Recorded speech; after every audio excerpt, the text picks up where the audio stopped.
Isso. São os 6 e pouco de aposentadoria, mais os 20 que a minha mulher recebia, que passou para 30, mas ela não recebeu nenhum de 30 porque morreu antes. Uhum. Mais ou menos, então, 26 mil, é isso? Não, pode dar 30 mil. 30 mil reais mensais. Tem mais porque tem doação para meus filhos. Uhum. Tá, porque eu não tenho...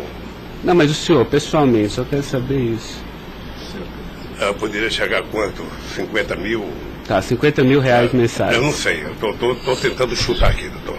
Tá, aproximadamente... Eu posso depois mandar por escrito, sabe, o que... Tá, é porque é importante, porque o juiz precisa fixar... O rendimento fixo que eu recebo todo mês é esse, são 6 e pouco da anistia, e era 20, agora passou para 30. 26 mil, então. A Lins que paga. Tá,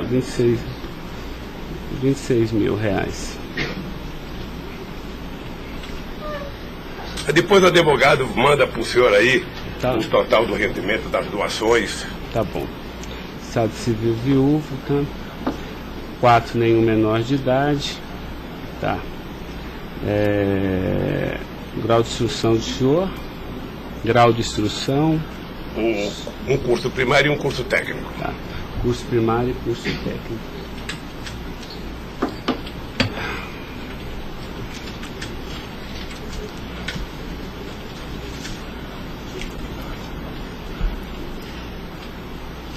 Me dê uma caneta aí, Caio, por favor.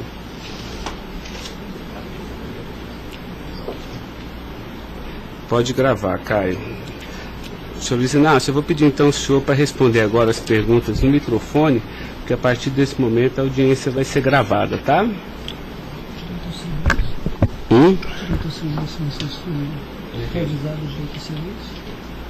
Eu vou avisar ele agora. Vou falar da acusação e vou avisar. Tá? Tá pronto, Caio?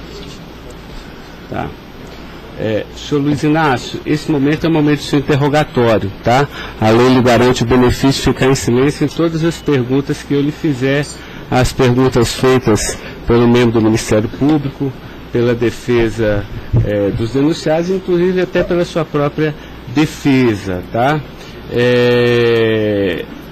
Existem 2 denúncias aqui nessa ação penal, envolvendo Delcídio do Amaral Gomes, André Santos Esteves, Edson de Siqueira Ribeiro Filho, Diogo Ferreira Rodrigues, Luiz Inácio Lula da Silva, senhor, José Carlos Costa Bunlai e Maurício Barros Bunlai, tá? E em síntese, a denúncia fala da existência de uma organização criminosa, tá? Pelo menos do dia 1º de fevereiro de 2015 até 20 de novembro de 2015. E a denúncia narra que todos esses denunciados teriam se esforçado para evitar ou para menos modular e conseguiram retardar a celebração de um acordo de colaboração premiada entre o Ministério Público Federal e Nestor Severo, tá? Depois a denúncia narra que um crime de patrocínio infiel, tá? Cometido pelos denunciados também, e de exploração de prestígio, tá? Bom, o senhor tem conhecimento desses fatos, tá? Né? Eu lhe pergunto, esses fatos que são descritos na denúncia são verdadeiros, falsos? Eu queria que o senhor fizesse uma explanação cronológica do que aconteceu envolvendo a sua pessoa. Bom, os dados são falsos.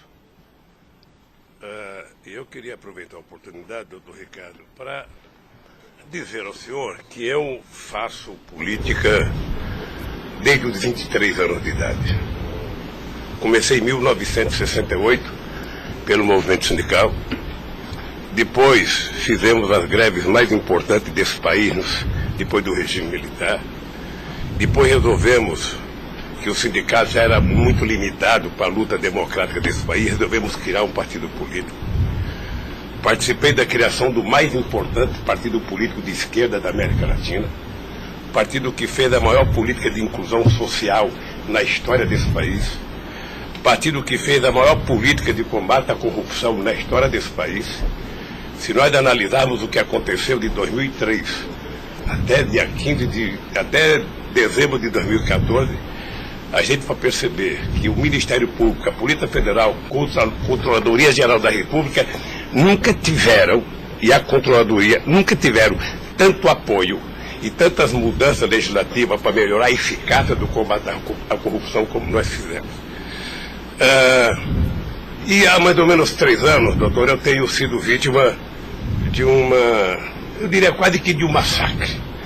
Ou seja, eu acho que todos aqui têm dimensão do que é um cidadão que foi presidente da República, que foi considerado o mais importante presidente da história desse país, que saiu com 87% de aprovação de bom e ódio, que fez com que o Brasil fosse respeitado no mundo inteiro e virasse protagonista internacional, de repente é pego de surpresa por manchete de jornais, por notícias na televisão, todo dia, todo santo dia, no café da manhã, no almoço e na janta, alguém insinuando, tal empresário vai prestar uma delação e vai acusar o Lula.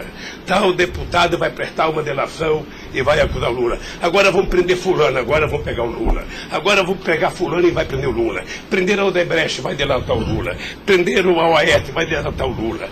Prenderam o Bunlai, vai delatar o Lula. Prenderam o Delfídio, vai delatar o Lula. Prenderam o Papa, vai delatar o Lula.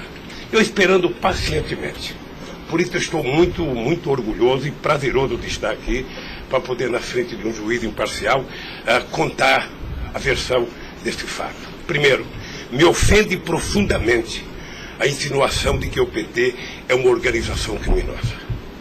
Me ofende profundamente, porque é o mais importante partido criado nesse país, criado pelos trabalhadores, dirigido pelos trabalhadores, e que fez nesse país o que ninguém nunca fez. E combater a corrupção não é virtude, é uma obrigação moral e ética.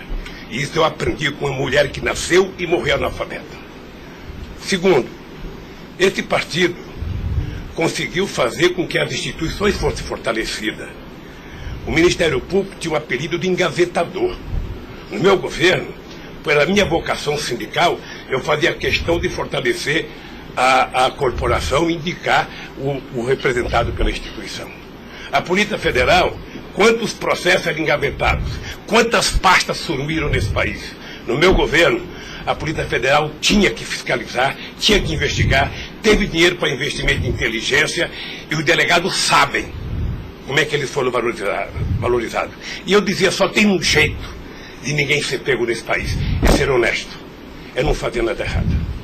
Pois bem, a Controladoria Geral da República não existia.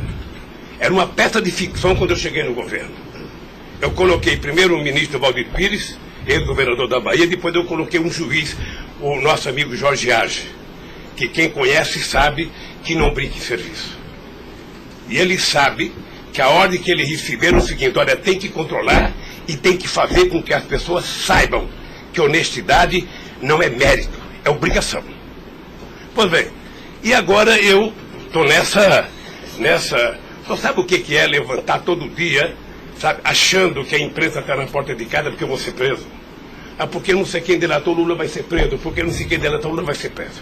E eu tenho dito, eu duvido, antes, durante e depois, os que estão presos e os que vão ser presos, que tenha um empresário ou um político que tenha coragem de dizer que um dia me deu R$10, ou que tenha coragem de dizer que um dia o Lula pediu 5 centavos para ele. Eu não faço isso porque sou melhor do que os outros, não. Eu faço isso porque quem chegou à presidência da República como eu cheguei, depois de perder 3 eleições, não tinha o direito de errar. Fiquei 8 anos no meu mandato, doutor, 8 anos, sem ir num jantar, sem ir num aniversário, sem ir num casamento, exatamente para não dar pretexto de aparecer aqueles que vão tomar uma champanhe e vêm pedir um favor. E vem tirar fotografia com o celular para depois explorar essa fotografia. Eu fico orgulhoso de estar prestando depoimento e chateado por uma ilação feita nesse processo contra mim pelo senador Delfídio. Portanto, eu queria lhe dizer que eu estou aqui para responder toda e qualquer pergunta. Se tem um brasileiro nesse momento que quer a verdade e deseja a verdade nesse país, sou eu.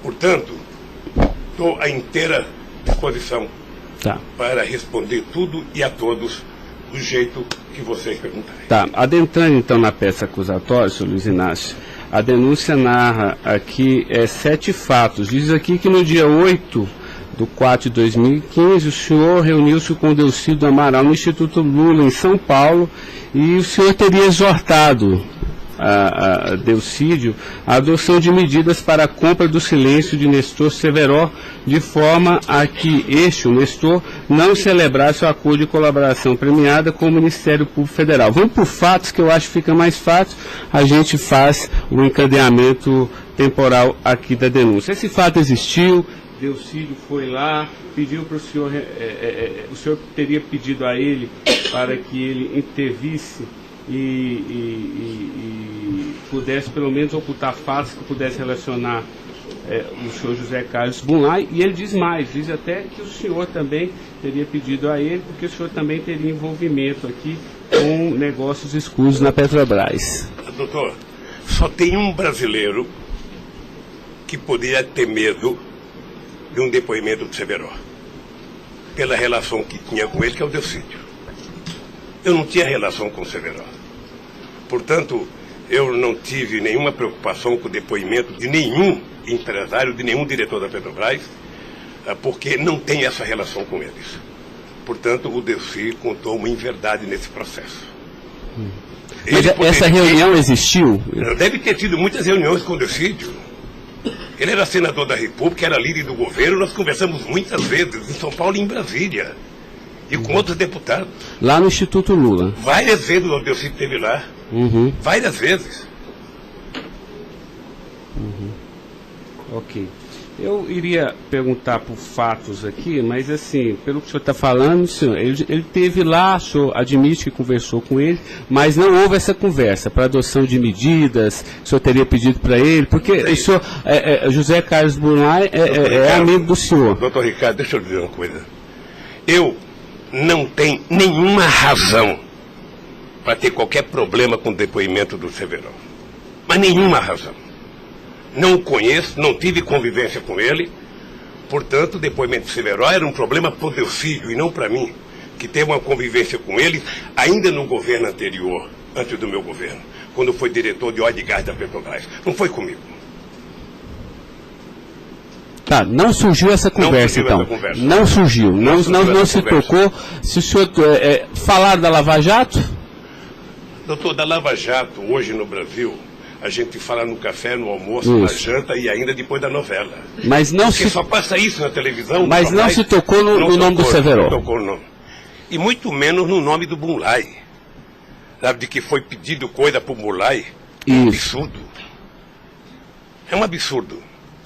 Eu não sei o que o Delcídio esperou fazer com isso. Certamente, depois de preso alguns dias, as pessoas começam a encontrar um jeito de sair da cadeia e resolve jogar a culpa em cima dos outros. Como é que o senhor reagiu quando ele foi preso? Eu tive uma reação que eu sei que ele não gostou, quando ele citou que o juiz da primeira corte, do Superior Tribunal, ele tinha conversado com ele. Eu disse, esse cara é um imbecil, sabe? Porque mas nem na morte você citaria se você teve ou não uma conversa com a Suprema Corte sobre um processo. Foi essa reação que eu tive e ele me parece que não gostou da minha reação. Eu fiquei sabendo pela boca de alguns advogados que ele ficou muito chateado porque eu disse que ele era um imbecil. Eu não quis ofendê-lo, apenas achei que a atitude foi equivocada. Tá, eu tenho mais alguns questionamentos, mas depois eu faço na medida que os temas forem agitados aqui pelas partes, tá? O Ministério Público tem perguntas, doutor?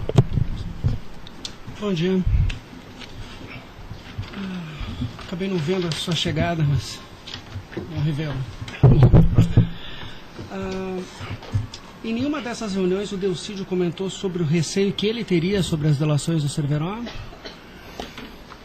Não, ele não comentou, mas era sabido por todo mundo que acompanha todo esse processo da relação histórica do Delcídio com o Severo.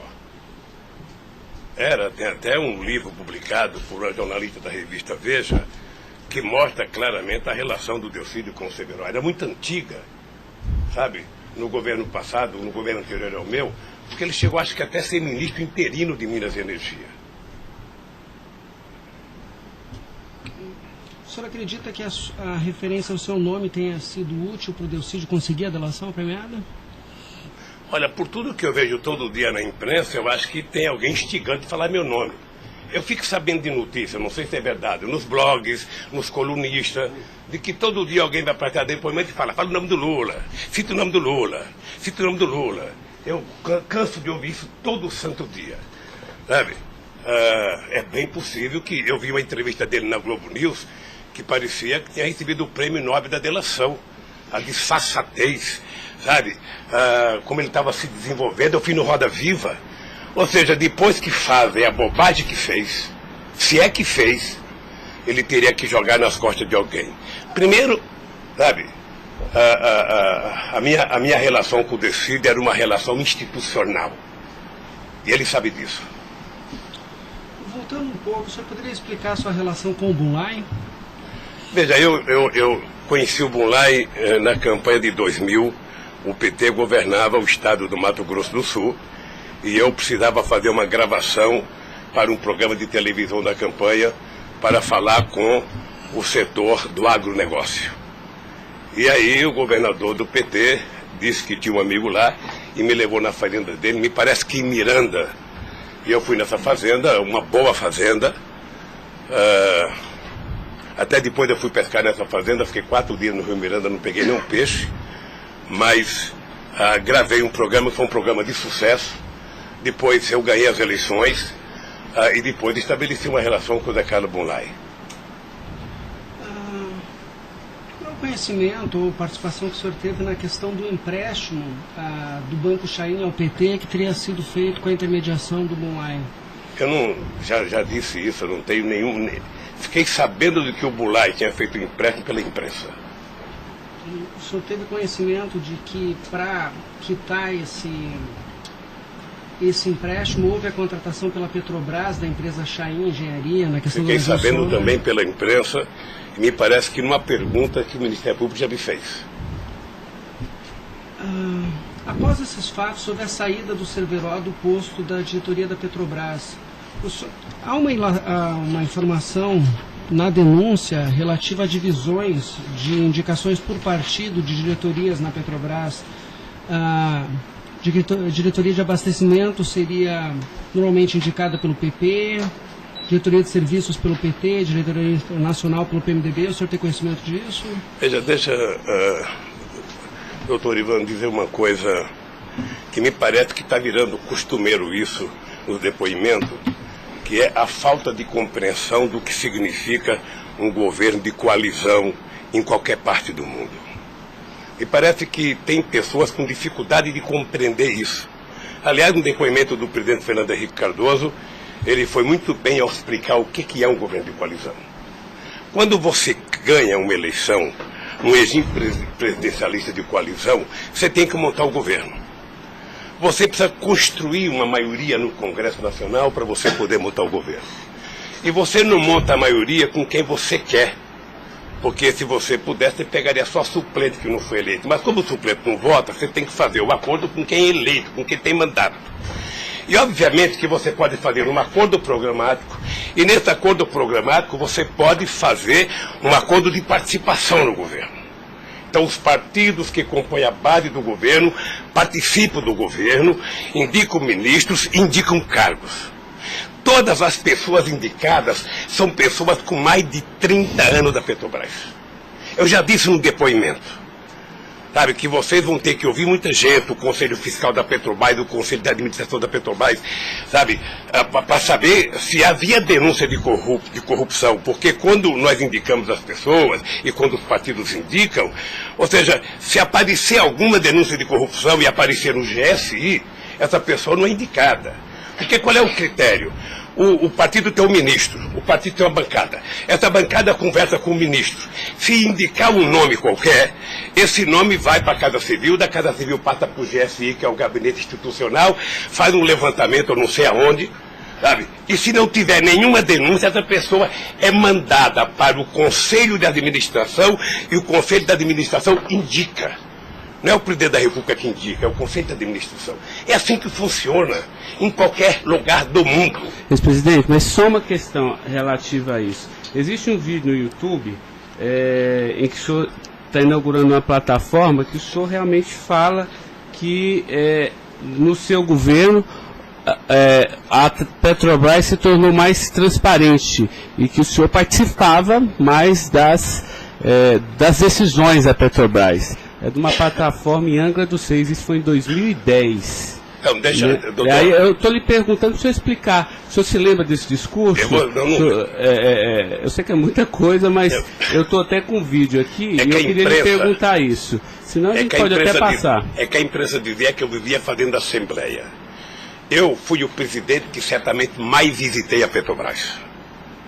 Eu fui o presidente que decidi no governo e com a Petrobras de que era importante que a gente recuperasse o poder de construção de plataforma da Petrobras para a gente não importar da Coreia ou da China, que era preciso criar uma indústria petrolífera forte no Brasil. Por isso é que nós aprovamos a Lei de Conteúdo Nacional. 65% de tudo que fosse construído de plataforma ozônica teria que ser feita no Brasil, para a gente ter uma política industrial, para a gente definir uma política de engenharia, de ciência e tecnologia, porque o Brasil é um país grande, o Brasil não pode ser um serviçal, o país não é uma republiqueta. Este país poderia produzir e atender toda a América Latina e atender toda a África que margeia o rio chamado Atlântico. Lamentavelmente. Não, mas a pergunta é o seguinte, é porque o senhor falou que realmente no seu governo se participava, o senhor participava mais das decisões. Eu não participava, deixa eu mais falar. das decisões. Se o senhor quiser, a gente pode até ter um vídeo, e eu trouxe aqui aí para o senhor explicar. E Delcy também havia falado isso, que depois do mensalão, o governo federal, a presidência da República, participava mais na Petrobras. Isso ele falou. Deixa eu lhe falar uma coisa, o papel do governo, o governo participa na Petrobras através do Conselho da Petrobras. O Conselho da Petrobras tem vários ministros, tinha ministra de Minas e Energia. Tá? Eu, durante todo o tempo da Petrobras, eu só participei de uma reunião de definição da política estratégica da Petrobras. A discussão de investimento para os próximos 20 anos. Se a gente ia recuperar a indústria naval, se a gente ia recuperar a indústria de sonda, de plataforma, se a gente ia discutir, sabe, exportar, se a gente ia fazer a lei de partilha, se a gente ia fazer com que o petróleo voltasse a ser do povo brasileiro, como nós conseguimos fazer. Nessas decisões estratégicas eu participei de uma reunião. Tá, mas de cargo então não. De cargo não. Porque tem o Fernando Soares que fala que o senhor realmente definia também essas questões. Não definia cargo. Quando havia briga no PMDB, o que não.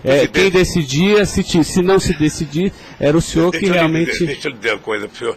O presidente não indica cargo na Petrobras. O presidente recomenda ao Conselho da Petrobras a indicação de tal pessoa indicada por tal partido político a partir da capacidade técnica das pessoas. É assim que funcionava no governo anterior, é assim que funcionava certamente no governo militar, é assim que deve funcionar hoje.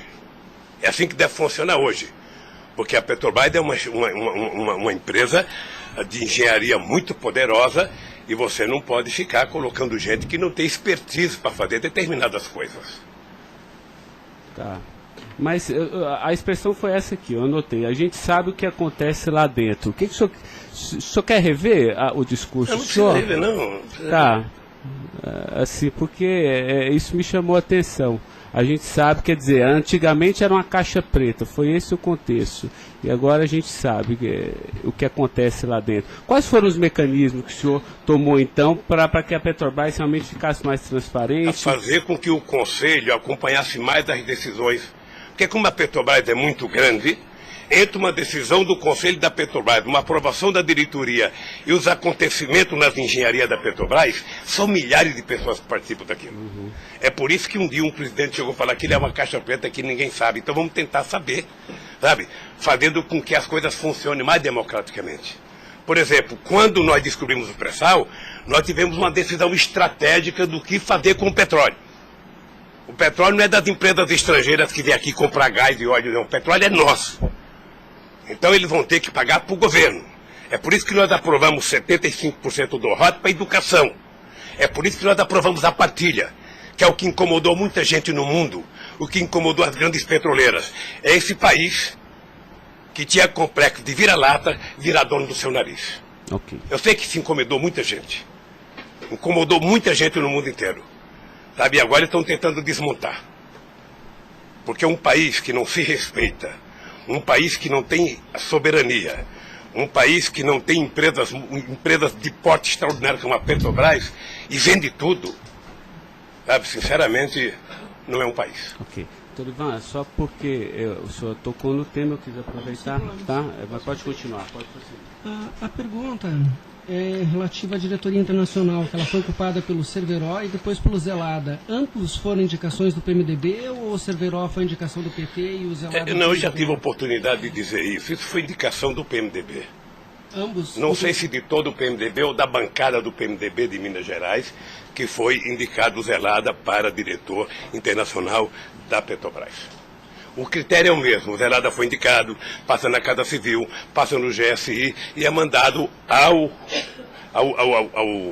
Conselho da Petrobras, que decide. Não, perfeito. Mas e o Cerveró? Ele tinha sido indicado anteriormente pelo PT ou pelo PMDB? Pelo PMDB pelo também. PMDB. Eu acho, eu falo quase com certeza absoluta pelo PMDB. É o que diz a... Eu falo quase que com certeza absoluta. A pergunta é o seguinte, com a troca pelo Zelada, a saída do Cerveró desse posto de diretoria, ele acabou sendo indicado para a BR Distribuidora. No próprio depoimento do Cerveró, ele afirma que isso teria sido como um reconhecimento pelo papel que ele prestou no auxílio da contratação da Chaim pela Petrobras, na questão do navio sonda. Me parece que ele não diz isso exatamente. Me parece que ele utiliza a palavra acha que foi isso. É diferente de dizer que ele disse. Ou seja, ele acha que foi isso. Deixa eu lhe falar uma coisa. Eu não conheço o Cerveró. Conheço agora que ele ficou famoso. Tá? Quando eu vi o Cerveró, eu vi a en passant em reuniões coletivas. Portanto, eu não tinha nenhum interesse de tirá-lo e nenhum interesse de colocá-lo. Nenhum interesse. Para mim, se uma força política que compunha o governo indicasse ele ou outra pessoa e tecnicamente ele fosse reconhecido pelo conselho da empresa que o indicou, para mim estava perfeito. E veja, durante todo esse período não houve uma única denúncia contra nenhum deles. A denúncia começou a acontecer porque o juiz Moro começou a fazer escuta durante 8 anos num bandido chamado Rousseff, e aí então, em 8 anos dá para pegar alguma coisa. Pegou esse negócio. O senhor tem conhecimento de quem teria feito a indicação do nome do Cerveró para a BR Distribuidora? Se foi algum partido? Eu não sei se foi um partido ou se foi através do Zé Eduardo Dutra, que devia ter relação com o Cerveró, porque ele tinha sido presidente da Petrobras. Ele deixou de ser presidente da Petrobras e foi ser presidente da BR. E ele pode ter chamado o Cerveró, ou o mesmo partido que tinha indicado o Cerveró e depois tirou o Cerveró pode ter pedido para ele ir para lá. Eu suponho que seja isso. Ok. O senhor conversava com certa frequência com o Bunlai por telefone, dentro dessa relação de amizade? Não era meu amigo. Conversava com ele. Com que frequência o senhor... Não sei, querido. Sabe, ultimamente o Bunlai andava com doença nos olhos, achando que ia ficar cego, estava passando muito tempo em Miami para se tratar, depois estava se tratando de um câncer. Sabe, eu sei que ele não andava bem nos últimos tempos, com problema de doença. Porque a denúncia cita algumas ligações de um telefone que pertenceria ao Instituto Lula. O senhor utilizava esse telefone do Instituto Lula para conversar com o Bunlai também, ou normalmente só no seu celular? Mas qual é o crime do Bunlai ligar para mim? Não, eu estou tentando esclarecer os fatos, presidente. Ligava, eu conversava com o Bunlai, tinha um profundo respeito pelo Bunlai, um profundo respeito. O Bunlai sabe perfeitamente bem que a relação que ele tinha comigo não permitia que discutisse qualquer negócio, porque eu não levo para casa ninguém para discutir negócio. O negócio eu discutia no palácio. Mas o senhor sabe se ele utilizava o nome do senhor? Porque o Salim Chaim e o Fernando Chaim confirmam que José Carlos Bunlai disse que Luiz Inácio Lula da Silva interveio na contratação da Chaim pela Petrobras. Está descrito na peça do Ministério Público. Doutor, se o senhor soubesse quanta gente usa o meu nome em vão, de vez em quando eu fico pensando para as pessoas lerem a Bíblia, para não usar tanto meu nome, João. Tem gente que faz campanha financeira em meu nome, tem gente que é candidato em meu nome, tem gente que faz panfleto dizendo que eu estou apoiando, tem gente que coloca a fotografia minha dizendo que eu estou apoiando ele, sabe? Não tem como fazer isso. Se alguém falou, sabe? Se alguém falou, somente o Zé Carlos Bunlai pode provar isso, ou o Chaí na frente dele. Eu duvido que o Zé Carlos Bunlai, ou algum outro empresário, ou algum outro, desses que já prestaram depoimento, diga que um dia eu chamei ele para conversar sobre tal coisa, sobre qualquer coisa. Sabe por quê, doutor? Porque eu tinha noção de que o único jeito de eu governar esse país dignamente era não permitir qualquer promiscuidade na minha relação com os agentes empresariais ou os agentes políticos. Desculpa, a afirmação seria que o senhor estaria abençoando o negócio da Chaim pela Petrobras. O senhor não... Nem abençoando, nem amaldiçoando, porque eu não sabia. Sem mais perguntas, excelência. A defesa, então, a sua defesa vai ser a última a perguntar. A sua defesa de Delcídio Amaral.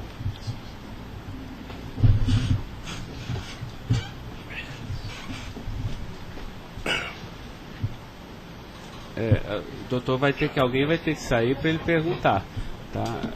Da mesa para que...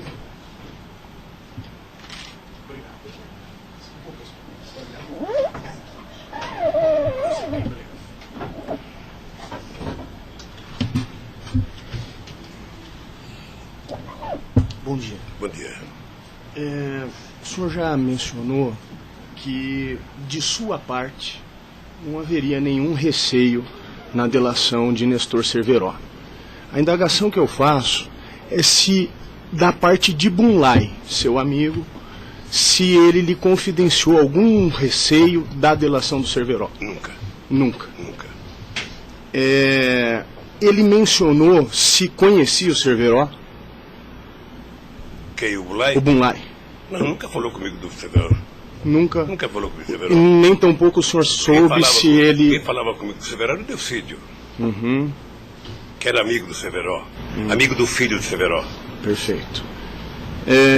O senhor tem conhecimento se a delação do Nestor Cerveró foi utilizada como um dos fundamentos para a condenação do senhor Bunlai? Não tenho. Não tem conhecimento. Não tenho. Tá certo. Eram só essas as indagações. Excelência, muito obrigado. Obrigado, senhor ex-presidente. A defesa de André Esteves tem questionamentos? Não tem? A defesa de Edson Siqueira Ribeiro Filho.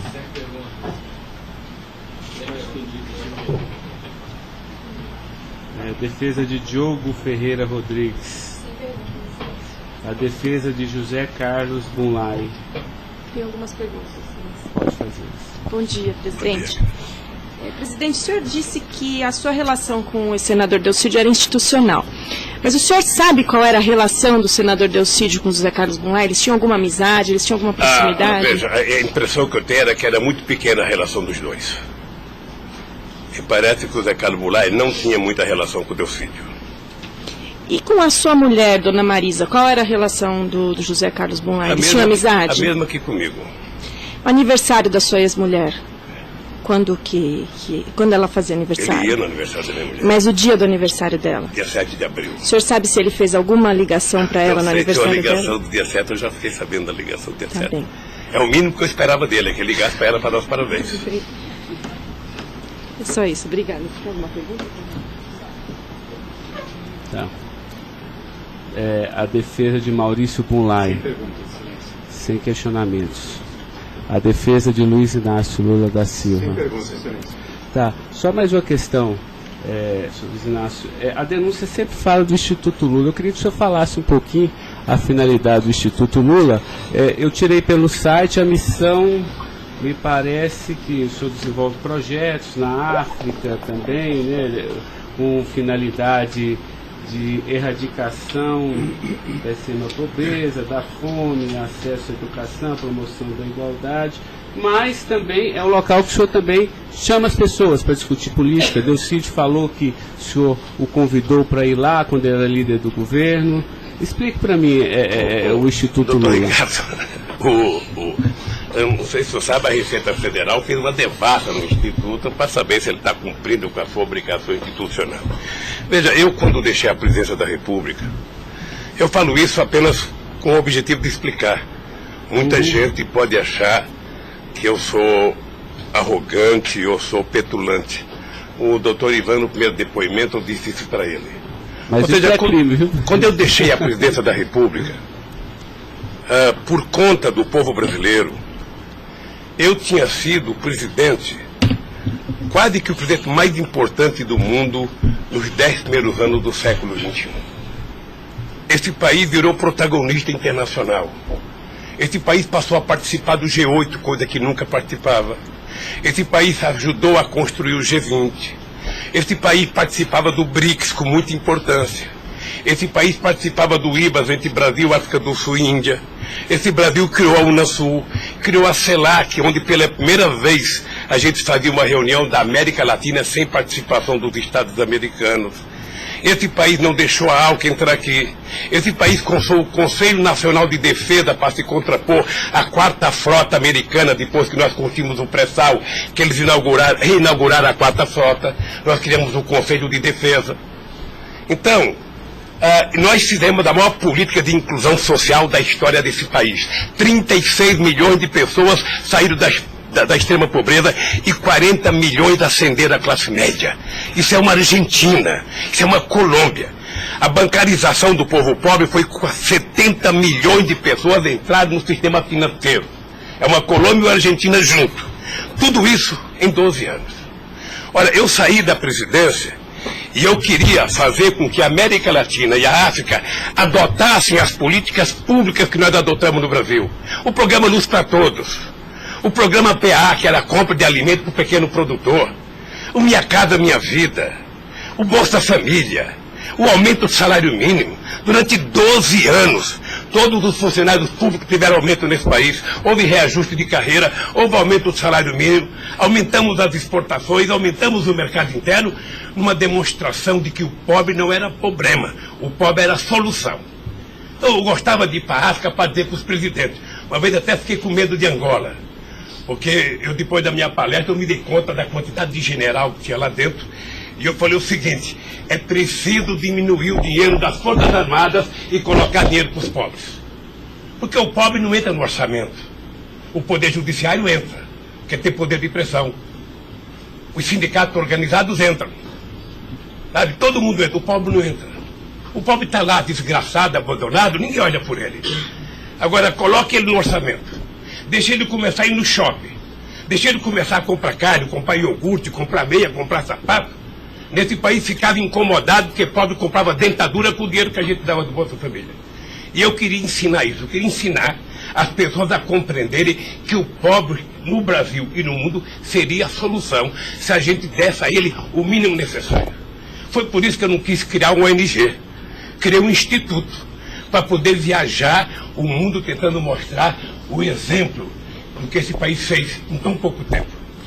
Mas o que Delcídio, porque ele disse aqui que algumas vezes o senhor chamou ele lá. Em que ele se encaixa aí? É que eu não sabia, doutor. Porque sabia, assim, realmente eu entendi, a política está de acordo com o estatuto aqui do Instituto Lula, mas assim, por que o senhor chamou ele lá? Ele falou assim, muitas vezes o presidente Lula, e de vez em quando eu ia com cortesia também. Deixa eu lhe falar, ele foi muitas vezes conversar comigo, ele era líder do governo, como outros senadores foram conversar comigo. Cada vez que o Delcídio ia no hospital sírio-libanês fazer um check-up ou uma consulta, ele falava, presidente, eu estou aqui no Sírio, eu posso passar aí? Passa, meu filho. Mas o senhor não tratava dessas questões do Instituto?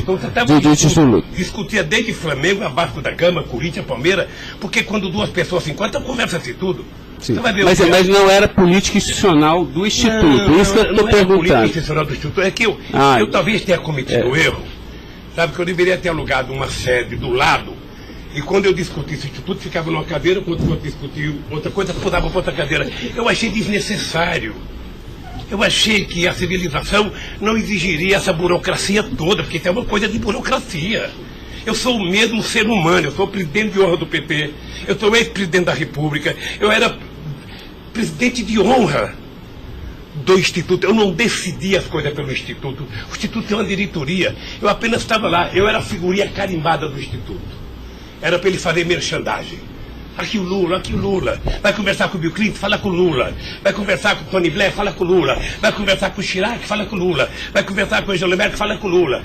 Sabe, eu tive o prazer, doutor Cláudio, de ser o ex-presidente da República, que em todas as viagens do mundo que eu fiz, depois de deixar a presidência, era recebido pelos presidentes. Esse era o status quo do Brasil. Hoje nós estamos numa situação em que o presidente não tem coragem na Bolívia. Então o país, que era um motivo de orgulho, virou um motivo da tristeza. Pela pequenez que esse país tomou dimensão nos últimos anos. Não, eu não estou emitindo nenhum juízo de valor, mas assim, o que eu quero saber é o seguinte: o senhor também chamava pessoas como o líder do Delcídio para conversar sobre outros assuntos. Chamava dirigente sindical, chamava gente do LGBT, chamava negro, chamava índio, chamava todo mundo. Isso. Ali, eu vou dizer uma coisa, sabe qual é o apelido do Instituto? Sabe? Não sei, nunca fui. Posto Ipiranga. Sabe? Lamentavelmente é assim. Mas não é por causa do Instituto, é por causa do personagem. Sabe? Então todo mundo fala, tem problema em tal lugar? Posto Ipiranga. Tem problema em tal lugar? Posto Ipiranga. E sabe que eu tenho orgulho disso. Eu tenho muito orgulho de fazer 36 anos que eu deixei o movimento sindical e ainda sou amigo de todos os sindicalistas, de todas as correntes, da Força Sindical à CUT. Sou amigo de todos os partidos políticos. Sabe? Então, se isso é um pecado, se isso é um erro jurídico, se isso incomoda o Ministério Público, a Polícia Federal, sei lá quem, sabe, eu vou alugar uma salinha na porta e sento lá e atendo e vou deixar em paz, porque não é possível. Sabe, não é possível, sinceramente, doutor, sinceramente, eu quero lhe agradecer a oportunidade de vir prestar esse depoimento. Porque eu estou com muita coisa na garganta para falar. Eu estou cansado de ver procurador dizer que não precisa de prova, que ele tem convicção. De juiz dizer, eu não preciso de prova, eu tenho fé, vou voltar com fé. Eu quero provas, alguém tem que dizer, sabe, qual é o crime que eu cometi, aonde que eu cometi. Chamar o PT de organização criminosa, se dependesse de mim, cada deputado do PT, cada vereador do PT, cada militante, abrir um processo para quem dizer, provar qual é a quadrilha. Porque eu estou cansado, doutor. 71 anos de vida, eu cansei. Cansei de ver, sabe, as instituições que eu ajudei a criar desde a Constituinte, para valorizá-las, desprestigiadas por comportamento pessoal. Gente que agora, gente que não pode abrir a geladeira, que vê uma luz, já começa a dar declaração. Gente que liga o barbeador, começa a falar, achando que é o microfone do rádio. Eu cansei disso. Eu sempre valorizei o Ministério Público. Eu sempre valorizei a Polícia Federal. E sempre valorizei o Poder Judiciário. Os ministros podem lhe dizer. Eu indiquei quase todos. Nunca pedi para eles um favor pessoal. E não peço.